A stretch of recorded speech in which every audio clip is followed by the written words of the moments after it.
The Bolsonaro government in Brazil has charged Glenn Greenwald with cyber crimes. So he released a short video discussing this on Twitter. It cuts out at a little bit of an awkward time. I think he didn't realize there was like a time limit or whatever in the video. But anyway, take a look. Hi, this is Glenn Greenwald with The Intercept, and by now you've probably heard the news that there has been a criminal charge brought against me by the Bolsonaro government in retaliation for the series of journalistic exposés we've been publishing and reporting since last June, showing high-level corruption in the Bolsonaro government, in particular by his Minister of Justice and Public Security, Sergio Moro. A few facts about this criminal charge. First is that, as you probably know, the Bolsonaro government, President Bolsonaro, multiple members of his government simply don't believe in a free press. They don't believe in press freedom. They don't even believe in democracy. They've repeatedly and explicitly praised the military dictatorship that ruled the country until 1985 as a superior form of government, and this is all about ushering in that level of repression. Secondly, the prosecutor who brought the charges just a couple of months ago unsuccessfully tried to bring similar charges against the head of the Brazilian Bar Association who criticized Minister Sergio Moro, and he tried to claim that that criticism constituted a crime in Brazil, and it was rejected by the courts. He's obviously somebody abusing his prosecutorial power to punish the political enemies of the Bolsonaro government.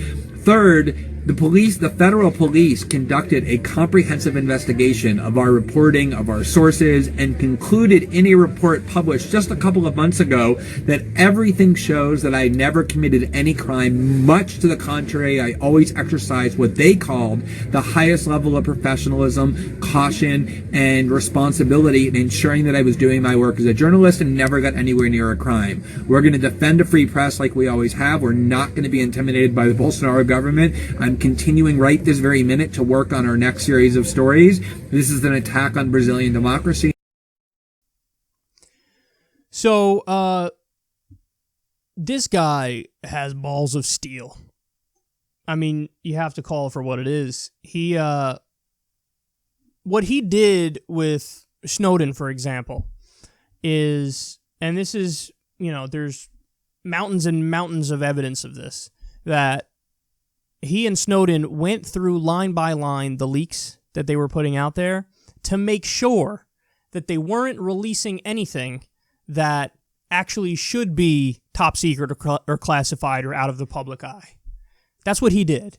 So, and actually, Greenwald and Assange have had disagreements where Glenn says, basically, hey, I think you should curate the stuff you release just to make sure that nothing gets out there that actually shouldn't be out there.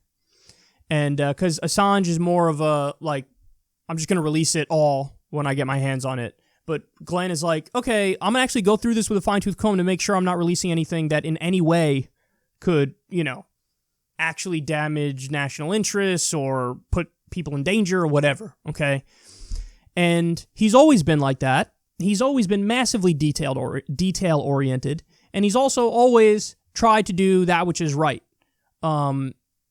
This guy is one of the most principled guys I know. And stop and think about this. Bolsonaro, who's the head of an authoritarian government, this dude basically threatens you and says, oh yeah, you're committing cyber crimes and, you've committed a crime here.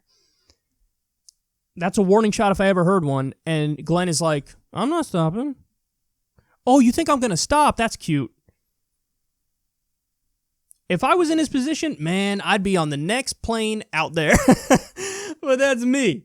This dude has balls of steel, and this dude is like, no, the more you come after me and it's unfair, I'll double down, I'll triple down, and watch out.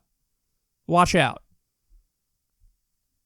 That's amazing. So, has he done anything actually illegal? No. He has been relentlessly reporting on corruption. He's been relentlessly reporting on corruption inside Bolsonaro's government, and it's really embarrassing the corrupt officials, and so now they're trying to strike back. So, and I'm sure he believes this too, low-key, but what are you going to do? You want to make a martyr out of him? I mean, you could, but the legend only grows. I mean, listen, I don't want anything to ever happen to Glenn. He's a great guy. he's a friend of mine, and I'm proud to call him my friend. But like, he would become way more powerful if you try to do anything to him anyway. Because you're just like further proving his point. Further proving that he's correct and he's, you know, like fighting the good fight and crusading for truth and, you know, exposing the powerful. And if you respond in a negative way, if the government responds and does anything bad here, it's like, way to unify everybody against you now. And I've been very, you know, uplifted by the number of people who have come out in support of Glenn, even people who don't agree with him on many political things. And they've said, no, this is what it is. Like, it's a rank attempt from an authoritarian government to silence criticism and criminalize journalism. That's what's happening here. So Glenn is super brave. We should all be thankful that Glenn exists and people like Glenn exist who really put their neck on the line. Thank you to Edward Snowden. Thank you to Chelsea Manning. Thank you to Julian Assange. Thank you to Glenn Greenwald. Because this is as heroic as it gets, man. This is, you know, this makes me feel like a little boy because I do not think I have the courage that he possesses. And solidarity with him, and I commend him for doing such incredible and brave work.